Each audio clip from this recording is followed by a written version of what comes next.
তারপর কড়াইতে তেল দিয়ে মাছগুলো ভেজে নিলাম। মাছগুলো উঠিয়ে সেই তেলেই দিয়ে দিলাম পেঁয়াজ, কাঁচামরিচ এবং হলুদ মরিচের গুঁড়ো দিয়ে ভালোভাবে কষিয়ে নিলাম। এরপর পানি দিয়ে ফুটিয়ে নিলাম।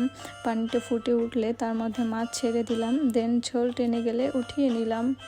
অন্যদিকে আমি খিচুড়ির জন্য কড়াইতে তেল দিয়ে তাতে পেঁয়াজ, কাঁচামরিচ, আদা রসুন বাটা দিয়ে ভালো করে কষিয়ে নিলাম।